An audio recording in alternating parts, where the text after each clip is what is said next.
아니라 오히려 고통받는 자들의 힘이 되는 역할을 감당하게 하여 주시옵소서. 오늘 시간에 미련하고 무능한 주 섰습니다. 못난 모습 다 감춰주시고 오늘 주님만 드러나게 하여 주시옵소서. 예수님 이름으로 기도드리옵나이다. 아멘. 여러분, 하나님은 살아계신 하나님이신 줄로 믿으시기 바랍니다. 하나님은 살아계십니다. 이것은 우리 성도님들의 가장 기본적인 믿음이기도 하지만 가장 또 큰 믿음입니다. 이 기본적인 믿음 그리고 큰 믿음인 이 하나님의 살아계심을 믿는 믿음이 있어야 우리 신앙의 뿌리가 견고하게 되는 것입니다. 많은 성도님들이 오랜 시간 동안 신앙생활을 했음에도 불구하고 어떤 이해할 수 없는 상황에 맞닥뜨렸을 때 그 하나님의 살아계시지 않는 것처럼 여겨져서 이렇게 신앙의 회의를 느끼고 떠나가는 사람들이 있습니다.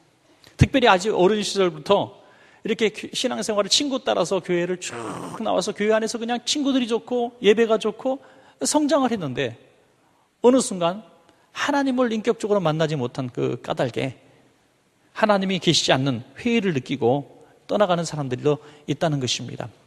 여러분, 우리가 이모저모로 많은 고백이 필요합니다만은 하나님 앞에서 하나님은 살아계신 분이십니다 라고 고백할 때 우리 하나님은 얼마나 기쁘시겠습니까, 여러분? 시몬 베드로가 이렇게 고백했습니다. 시몬 베드로가 대답하여 가로되 주는 그리스도시요 살아계신 하나님의 아들이시니이다. 그럴 때 예수님이 얼마나 기뻐하셨는지 모릅니다. 참으로 기뻐하셨습니다. 그래서 그 엄청난 축복으로 말씀해 주신 것입니다. 그런데 한 가지 잊지 말아야 될 것은 사도행전 오늘 본문 5장을 쭉 통해서 보면 이 살아계신 하나님을 소개할 때에 하나님의 양면성을 보여주고 있습니다. 살아계신 하나님이란 사실은 한편으로는 우리에게 굉장히 위로가 되고 또 힘이 되는 말씀입니다만은 또 한편으로는 하나님은 두려우신 분이라는 거죠. 우리가 부모님이라고 할 때 또는 선생님이라고 할 때 또는 우리 어떤 권력자라고 할 때 보호자도 되지만은 또 우리를 이렇게 혼내시는 이런 분도 되는 것이죠. 그래서 하나님을 속이거나 대적하는 자들에게는 두려움의 대상이 되겠지만 하나님을 사랑하고 의지하는 사람들에게는 하나님은 좋으신 하나님이 되실 것입니다. 오늘 사도행전 5장에 그 양면성을 다 드러내시는 말씀들이 한꺼번에 이렇게 나와 있다는 것은 참으로 은혜로운 말씀입니다. 먼저 첫 번째로 하나님은 속일 수 없는 살아계신 하나님이신 줄로 믿습니다. 5장 1절부터 11절까지의 내용을 통해서 하나님은 살아계시기 때문에 우리가 속일 수가 없다는 거예요. 죽은 자의 하나님이 아니십니다. 오늘 이 1절부터 11절에 등장하는 아나니아와 삽비라라고 하는 부부가 헌신을 합니다. 굉장히 귀한 헌신을 합니다. 자기의 재산을 팔아서 사도들의 팔 앞에 내어놓는 이런 헌신을 합니다. 그런데 오늘 이분들의 이런 헌신의 그 동기가 약간은 의심스럽습니다. 우리가 사도행전 오늘 5장을 보시는데 4장 끝에 보시면 바나바라고 하는 사람이 이 사도들의 발 앞에 자기의 밭을 팔아서 내놓는 모습이 나오고 성도들로부터 대단한 칭찬을 받았을 것이라고 우리는 생각이 됩니다. 그 모습을 볼 때 분위기상 이제 재산이 있는 사람들, 좀 넉넉한 사람들은 집을 팔고 밭을 팔고 막 가지고 오는 분위기예요. 내가 안 드리면, 나도 집이 있고 밭이 있는데 내가 안 드리면 나만 이상한 사람 될 것 같은 그런 이상한 분위기가 아마 있었을 것입니다. 그래서 야, 우리도 드리자 이렇게 생각을 하게 됩니다. 그래서 이 아나니아와 삽비라가 자기의 재산을 팔아서 사도들의 발 앞에 가지고 오게 되는 것입니다. 그런데 그들은 전 재산을 갖고 팔기로 약속하고 하나님께 약속하고 가져왔음에도 불구하고 그들은 하나님 앞에 징계를 받고 죽임을 당합니다. 나중에 알게 된 사연은 그들은 하나님을 속이고 재산을 감추었다고 하는 것이죠. 여러분, 우리 교인들이 그렇습니다. 우리가 하나님 앞에 신앙생활을 한다고 하지만 사실은 사람들의 눈을 너무나 의식합니다. 나를 어떻게 볼까? 나를 어떻게 생각할까? 내가 이렇게 하면 칭찬을 받겠지? 그래서 우리가 교회에서 신앙생활하면서 상당히 많이 억지로 하게 되는 일들이 있고 또 억지로 하게 되는 일들 때문에 또 많은 상처들을 받게 됩니다. 신앙의 가장 기본인 이 자세, 하나님만 바라보고 신앙생활하면은 이런 상처를, 이런 헛된 명세를 하지 않게 될 텐데 사람을 바라봤기 때문에 자기의 믿음으로 할 수 없는 일들을 결단함으로 이런 큰 낭패를 당하게 된 것입니다. 마태복음 6장 1절에서 보니까 사람에게 보이려고 그들 앞에서 너희 의를 행하지 않도록 주의하라. 그리하지 아니하면 하늘에 계신 너희 아버지께 상을 받지 못하느니라 말씀하고 있습니다. 우리가 교회 안에서나 밖에서나 특별히 선한 일들을 감당하려고 할 때 사람들이 이것을 어떻게 인정할까, 어떻게 보아줄까를 너무 의식해서는 안 된다. 특별히 어떤 분은 조그마한 착한 일을 하고 이것을 광고하기 위해서 착한 일을 하는 이런 사례들도 있습니다. 이런 사람들은 하나님 앞에 상을 받지 못한다고 하는 것입니다. 우리가 사람 앞에 너무 많은 칭찬을 받으면 하나님이 주실 상이 없다는 것을 기억하시기 바랍니다. 그렇다고 해서 억지로 막 숨기란 얘기가 아니지만 우리가 사람 앞에 받으려고 일을 하면 그것으로 이 땅에서 다 상을 받았다고 주님은 말씀하고 있는 것입니다. 여러분, 이렇게 하나님을 가리워주고 사람들만 드러나게 만드는 이 존재가 누구냐 이거예요. 그 존재는 사단이라고 하는 존재, 그 정체를 우리가 알아야 된다고 하는 것입니다. 3절에 보면 베드로가 이르되 아나니아야 어찌하여 사탄이 내 마음에 가득하여 내가 성령을 속이고 땅값 얼마를 감추었느냐. 성령님을 속였다고 말했는데 이것은 성령님을 속이고 만드는 그 배후의 인물이 누구냐? 사탄이라고 하는 거죠. 사탄이 아나니아와 삽비라를 하나님을 보이지 않게 가리워서 하나님을 속이려고 했다고 하는 거죠. 하나님은 속임을 받지 않습니다. 하나님은 계십니다. 그럼에도 불구하고 사단은 속일 수 있는 분으로 이렇게 거짓말을 한다는 것입니다. 여러분, 사실 이 아나니아와 삽비라가 처음부터 이런 맹세를 할 때 처음부터 숨기려고 생각하지는 않았을 것입니다. 처음에는 정말 이 선한 마음에 정말 가난한 사람들이 많은 그 초대교회의 성도들을 위해서 이 재산을 팔아야 되겠다고 처음에는 생각했을 것입니다. 은혜도 받았을 것입니다. 그런데 집으로 가니까 마음이 변한 거예요. 여러분, 은혜 받았을 때, 그 은혜 충만했을 때의 생각과 정신이 돌아왔을 때 생각은 조금 다릅니다. 예. 그래서 똑똑한 아이들은 아빠가 술 거나하게 취하고 들어오셨을 때 용돈을 달라 그랬죠. 약간 제정신이 아닐 때, 기분 좋을 때, 기분 좋게 해놓고 뭔가 하면은 뭐가 주머니가 열리죠.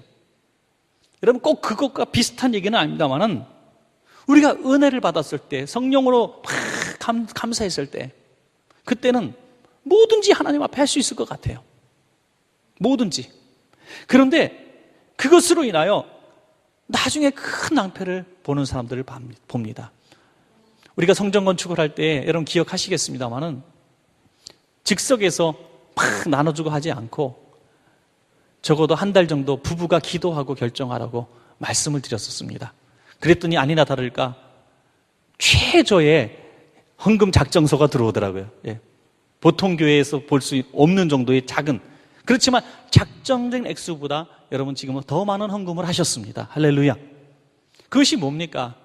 헛된 작정을 해서 아나니아와 삽비라를 만들고 싶지 않았습니다. 흥분된 마음으로 할 수 있을 것처럼 그렇게 말했다가 그 나중에 정신을 차려보니 내가 괜히 흥분에, 의욕에 그렇게 하나님 앞에 소원하고 하나님 앞에 큰 책망을 받을 수도 있다는 거죠. 여러분, 그래서 우리는 주님 앞에 뭔가 서약을 할 때, 헌신을 다짐할 때에는 그것을 지킬 때 목숨을 걸고 지킬 수 있는 각오로 하시기를 주의 이름으로 부탁합니다. 오늘 이 아나니아와 삽비라에게 참 안타까운 부분은 이 소원을 할 때 말이죠. 내가 다 드리겠습니다라고 소원하지 말고, 또는 드릴 때라도 솔직하게 제가 이게 쓸 부분이 필요해서 좀 남겨놓고 내가 이 부분만 드립니다 했으면 얼마나 좋았을까요? 그러면 하나님으로부터 이런 책망은 받지 않았을 것을 저는 분명히 믿습니다. 오늘 4절에 보니까 땅이 그대로 있을 때에는 내 땅이 아니며 판 후에도 내 마음대로 할 수가 없더냐. 어찌하여 이 일을 내 마음에 두었느냐. 사람에게 거짓말한 것이 아니요 하나님께로다. 무슨 말입니까? 그 밭은 원래 너 밭이야. 내가 언제 달라 그랬냐 이거예요. 하나님이 네가 드린다고 해서 바쳤는데 밭 판 후에도 내 마음대로 밭만 가지고 와도 되는데 왜 다 가지고 왔다고 거짓말을 하느냐 이거죠. 여기서 우리는 분명히 알게 됩니다. 하나님은 전부를 바치지 않았다고 그를 책망하고 징계하신 것이 아니라 하나님을 속인 것에 대해서 책망하셨다는 것입니다. 정직하게 했다면 아주 적은 액수라도 하나님은 기뻐 받아주실 줄로 그렇게 믿습니다, 여러분. 하나님을 속이려고 했다는. 왜 속이려고 했을까요? 성도들로부터 칭찬을 받고 싶었던 겁니다. 야, 저분은 전 재산을 팔아 우리에게 가난한 사람들에게 도움을 주려고 사도의 발 앞에 헌금을 한 사람이야. 참 고마운 사람이야. 대단한 사람이야. 라고 사람들로부터 칭찬을 받으려고 성령님을 속였다는 것입니다. 이제 그 남편이 죽고 잠시 후에 아내가 들어왔을 때 아내에게 묻습니다. 3시간쯤 지나 그의 아내가 그 일어난 일을 알지 못하고 들어오니 베드로가 이르되 그 땅 판 값이 이것뿐이냐 내게 말하라 하니 가로되 예 이것뿐이니라 하더라. 베드로는 한 번 더 기회를 주었습니다. 이제 내 남편은 그렇게 해서 죽었는데 너는 정직하여서 죽음을 면하라는 기회를 줍니다.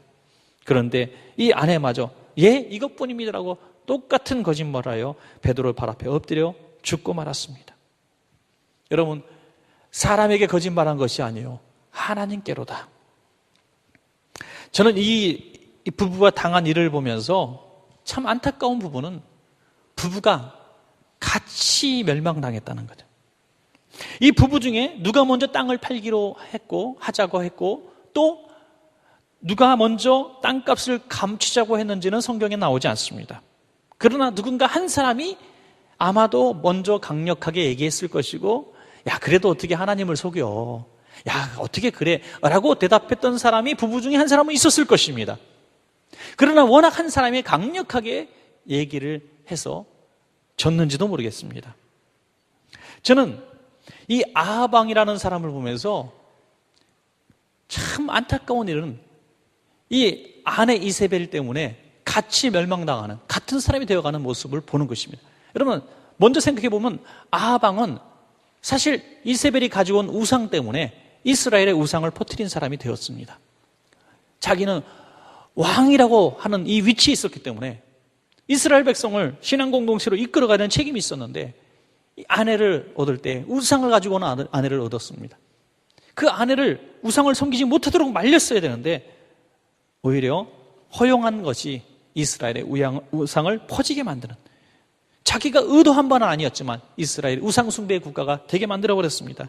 또한 아하방은 3년 6개월 동안 비가 내리지 않았을 때에 엘리야가 누가 참신인지 판결을 하자고 말할 때 그렇게 하자고 했습니다.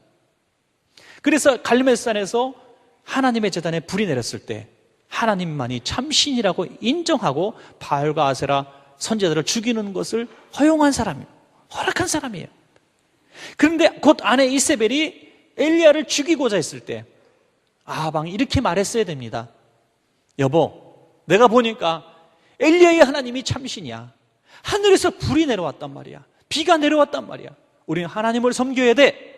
나는 하나님 살아계신 것을 똑똑히 봤어 라고 아하방은 말했어야 되는데 아하방은 한마디 말을 하지 않고 이세벨이 엘리야를 죽이려고 하는데 그대로 내어둡니다. 더 안타까운 것도 한 장면은요, 아하방이 나봇의 포도원을 탐냅니다. 궁전 근처에 너무나 탐스러운 포도원을 탐내요. 그러나 아하방은 원래 본심이 소심한 사람이고 착한 사람인 것 같아요. 자기 백성임에도 불구하고 강제로 그 포도원을 빼앗지 않습니다. 그런데 시름시름 앓고만 있는 이 무기력한 나약한 아하방을 보면서 그 아내 이세벨이 나봇을 죽이고 포도원을 빼어서 남편에게 줍니다. 여러분, 아하방의 뜻이 아니었습니다. 그러면 아하방이 내가 사람을 죽이고서라도 이 포도원을 가지려고 했던 것은 아니라고 말해야 되는데 슬그머니 받습니다. 여러분, 아하방은 주도적으로 죄를 짓지 않았지만 이렇게 악한 이세벨을 만나 같이 닮아가게 됩니다. 여러분, 부부는 닮아가게 돼요. 같이 있는 사람 닮아가게 됩니다. 그래서 우리는 종종 이런 이야기를 하죠. 한 부부를 보면서 누구를 막 얘기하다가 아이고 똑같아 어디서 많이 들어보지 않았어요? 야, 남편도 똑같아, 아내도 똑같아. 원래 똑같은 게 아니에요. 닮아가는 겁니다. 닮아가요. 우리가 성인식을 요번에 하고 이 아이들을 이제 정말 이 중요한 시기에 신앙으로 딱 무장시켜서 정말 하나님의 사람으로 만들려고 하는 이유도 여기 있는 겁니다. 제일 친구를 닮아가고 싶을 나이가 중3, 고1, 고2 때예요. 친구가 자기의 모델이에요. 친구를 그대로 닮아가요. 친구의 말투까지, 걸음걸이까지 닮아가려고 하는 나이입니다. 그때 악한 것들을 배우고 더러운 것들을 만지면 안 되는 거예요. 그때 우리가 정말 하나님을 닮은 사람으로 이 중요한 시기에 만들기 위해서 우리가 이렇게 성인식, 이 시즌에 있는 아이들을, 요 나이에 있는 아이들을 이제 붙드는 것입니다, 여러분. 우리 사랑하는 원천 가족은 사랑하는 부부 관계 속에서라도, 사랑하는 성도님 관계 속에서라도 하나님 살아계심을 인정하지 않고 하나님을 두려워하지 않는 이런 사람들을 볼 때 강하게 말씀하셔서 함께 멸망하는 종들이 아니라 함께 사는 종들이 되시기를 주의 이름으로 축복합니다. 두 번째로 하나님은 병든 자를 고치시는 살아계신 하나님, 병든 자를 고치시는 하나님. 오늘 사도행전을 보고 있습니다만 이 사도가 뭡니까? 보내심을 받았다, 주님의 선택을 받고 주님을 본 사람들이, 주님이 세우신 종들입니다. 그들은 복음을 증거하고 성경을 기록하고 가르치고 또 교회를 세우는 주님의 일을 하는 사람들입니다. 오늘 그런 분들에게 표적과 기사가 나타났다고 12절에 말씀하고 있어요. 이 표적과 기사, 기적과 어떤 증거들, 하나님의 사심의 증거들이 나타났다고 하는 것입니다. 다시 말해서 하나님은 이 사도들을 통해서 하나님이 살아계시다는 사실을 보여주었다는 것입니다. 사랑하시는 원천가족 여러분, 하나님이 살아계심을 믿으시는 여러분들을 통해서 하나님의 사심이 드러나게 되기를 주의 이름으로 축원합니다. 오늘 사도행전 5장 15절부터 16절까지 제가 읽겠습니다. 심지어 병든 사람을 메고 거리에 나가 침대와 요유에 누이고 베드로가 지날 때에 호크의 그림자라도 누구에게 덮일까 바라고 예루살렘 부근에 수많은 사람들도 모여 병든 사람과 더러운 귀신에게 괴로움 받는 사람을 데리고 와서 다 나음을 얻으니라. 여러분, 베드로가 어떤 사람입니까? 한때 주님을 부인하고 도망갔던 사람 아닙니까? 그런데 그 그림자만 덮여도 병에서 나았다 그래요. 바울이 또 어떤 사람입니까? 세상에서 자기가 제일 똑똑한 줄 알았고 교만한 사람이고 예수 믿는 사람들을 잡아 죽이려는 사람 아닙니까? 또 자기의 질병을 위해서 기도했지만 어쨌든 결과적으로 자기의 질병도 고치지 못한 사람입니다. 그런데 어떻게 그의 이 수건 하나 덮어도 질병이 떠나가고 귀신이 떠나갑니까? 도대체 그들에게 무슨 능력이 나타납니까? 하나님의 능력이라는 얘기입니다, 여러분. 하나님의 능력이라. 오늘 저와 여러분은 사도들이 없는 시대에 살아가고 있습니다. 그러나 우리에게도 동일한 역사가 일어날 수 있습니다. 하나님이 살아계심을 믿는 이 믿음이 있다면 오늘 저와 여러분들에게도 그런 역사가 일어나게 될 줄로 믿습니다, 여러분.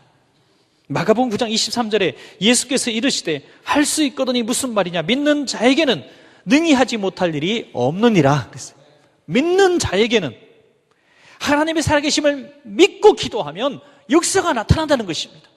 바울과 베드로가 원래 반신반인이 아니라 저와 여러분과 다를 바 없는 사람인데 하나님을 믿는 믿음 때문에 기적이 일어났다고 성경은 기록하고 있는 것입니다. 여러분의 자녀를 위해서 기도할 때에도, 품에 안고 기도할 때에도, 그 말할 수 없는 고통 가운데 있는 그 자녀를 위해서 기도할 때, 문제를 놓고 기도할 때에도 그 문제를 바라보지 마시고 지금 이 순간에도 살아 역사하시는 하나님을 바라보시고 하나님 도와주십시오. 이 아이에게 손을 얹은 손은 내 손이 아니라 하나님이 손에 대게 해주십시오라고 기도할 때 우리의 모습은, 나약한 모습은, 죄된 모습은 사라지고 살아계신 주님이 그 아이와 그 문제를 붙들고 계실 줄로 믿습니다, 여러분. 끝으로 세 번째는 하나님은 지키시는 살아계신 하나님이십니다. 하나님은 살아계시기 때문에 우리를 지켜주실 수 있습니다, 여러분. 그냥 교훈이나 교리가 아니라 실존하시는 하나님이 오늘 우리와 함께 하시고 계시다는 것입니다. 오늘 본문에서 보니까 천사들을 통해서 지키시는 장면이 나오죠. 17절부터 25절까지 보면 이 사두개인들이 예수 믿는 사람들을 가둡니다. 이 사도들을 잡아 가둡니다. 그 당시에 옥에 갇혔다고 하는 거, 특별히 이 성전 중심의 경비대가 이제 가뒀다고 하는 것은 풀려나올 가능성이 없는 것입니다. 근데 18절부터 이하에 보니까 사도들을 잡아다가 옥에 가두었더니 주의 사자가 밤에 옥문을 열고 끌어내어 이르되 가서 성전에 서서 이 생명의 말씀을 다 백성에게 말하라. 너희들은 잠시 가뒀지만 하나님은 가둘 수가 없다는 것입니다. 여러분, 하나님은 가둘 수가 없는 분이십니다. 하나님을 섬기는 백성들을 가둘 수 없는 사람들입니다. 하나님이십니다. 그래서 우리는 망망대해에 있어도 하나님은 우리와 함께 하시는 거예요. 사막 한가운데 있어도 하나님은 우리와 함께 하시는 것입니다. 아무도 없는 곳에서 누구에게도 도움받을 수 없는 상황 가운데 있어도 하나님은 우리와 함께 하시는 것입니다. 여러분, 우리가 전화도 할 수 없고 누구를 만날 수도 없고 지금 너무나 긴박하게 도움이 필요한 그 순간에도 두려워하지 마십시오. 하나님은 우리와 함께 하십니다. 천사를 보내시는 하나님은 기가 막힌 손길을 통해서 지나가는 사람들도 만나게 하시는 것입니다. 여러분, 교회 안에서도 그런 일들이 얼마나 많은지 알 수 없습니다. 여러분, 얼마나 많은지 알 수 없어요. 정말 조금 자극적인 얘기가 될 수도 있습니다만 전에 얘기 드린 얘기 중에 하나, 가끔 나오던 우리 성도님이 정말 아파트 옥상에서 베란다에서 뛰어내리려고 하는 그 순간에 지나가던 우리 성도님이 끌려가는 듯이 그 집 초인병을 눌려서 그분을 살려내는 이런 일이 있어요. 그럼 어떻게 이런 일들을 우연이라고 말할 수가 있겠습니까? 우연이 아닌 것입니다. 하나님은 지키시는 하나님이에요. 우리의 손끝을 지키시는 하나님. 우리 자녀들이 저 위험한 곳에서 큰일을 만나는 직전에 하나님의 기가 막힌 손길을 통해서 연결시켜 주시는 하나님. 도무지 내 순서도 아니고 도움받을 수 없는 순서에 하나님 앞으로 넣어주시는 하나님. 하나님은 살아계신 하나님이십니다.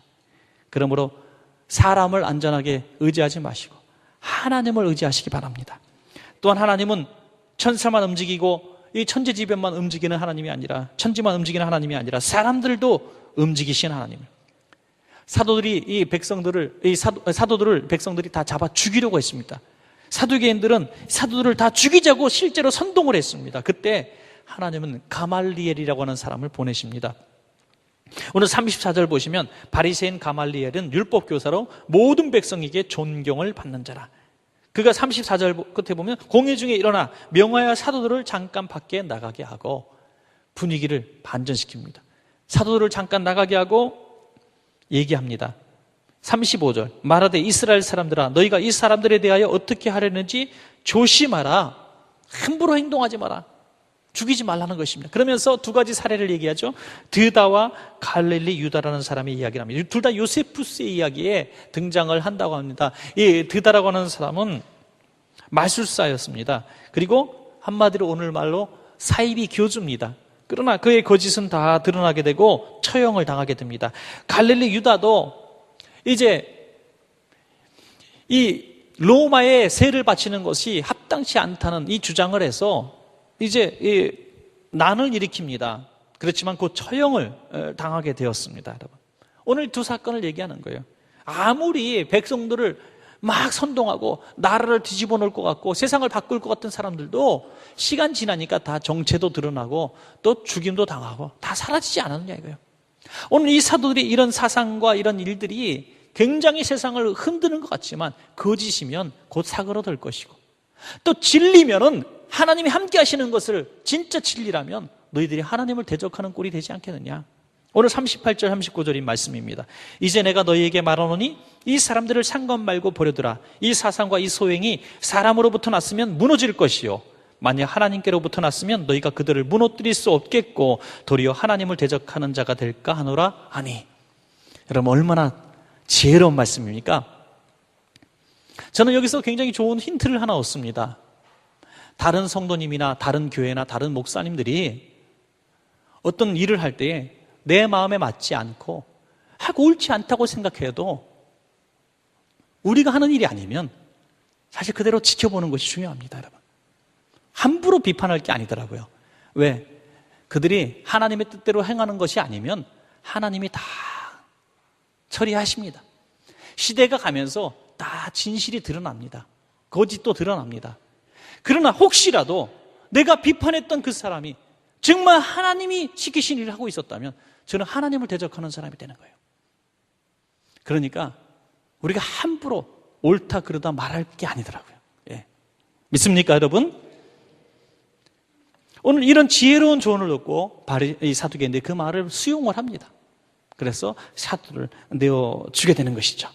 이 절대절명의 위기의 순간에 하나님은 가말리엘을 보내주셔서 이 권위 있는 사람을 보내주셔서 사도들을 구원해 주시는 모습을 보게 되는 것입니다. 여러분, 사람은 강해 보여도 사람일 뿐입니다. 사람은 지켜줄 수가 없어요.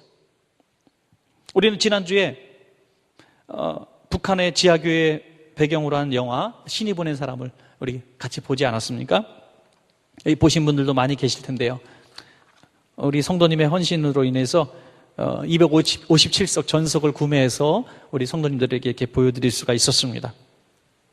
참 이 영화를 보고 나서 마음이 굉장히 무거워요. 예. 저도 한편으로는 너무 마음 무거운 영화를 보여준 거 아닌가, 참 마음 불편합니다. 그래서 다음에는 재미있는 영화를 한번 또 보여드려야 되겠다.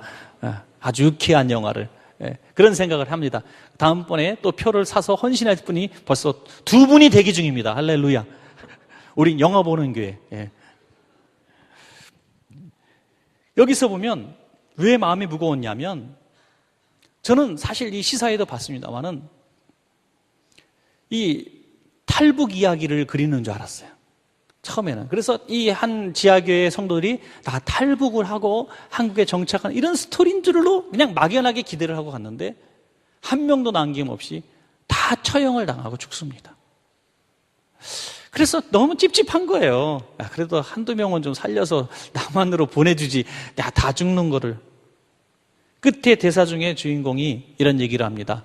처형당하기 직전에 하나님이 우리를 버렸습니다. 그러면 그 대사를 할 때 정말 하나님이 다 버린 것 같아요. 그런데 잠시 후에 그런 하나님을 영적으로 체험하고 미소를 지으며 순교를 당하게 됩니다. 그러나 여러분, 저는 그 반전의 생각을 한번 하게 됐습니다.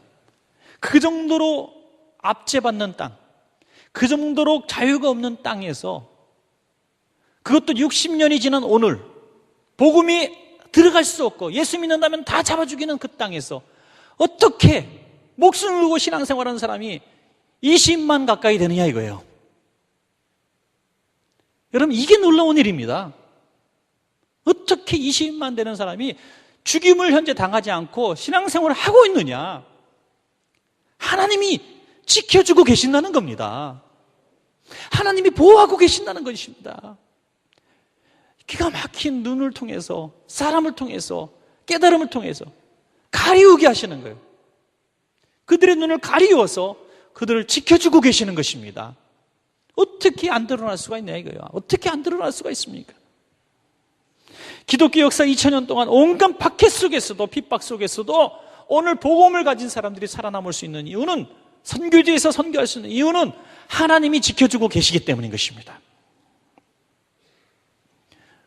저는 이번에 사랑의 뜰한 사연을 하나 읽는 중에 우리 PD가 읽는 부분에 참 은혜를 받은 부분이 있습니다. 이 PD가 읽다가 복받쳐 올라가지고 읽지를 못하고 막 울었어요.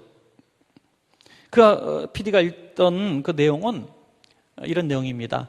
큰 아이를 낳았는데 정신지체 아이를 낳았습니다.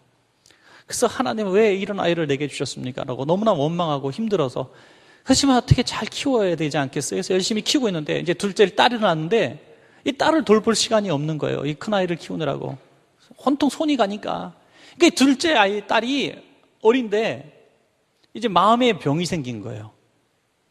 엄마의 사랑을 오빠에게 다 뺏기니까 병이 생겨갖고 아주 난폭해지고, 엄마 보는 데서 방에서 막 소변을 보고 막 정신적으로 막 이상을 보이고, 엄마가 너무 힘든 거예요. 막 죽고 싶은 거예요.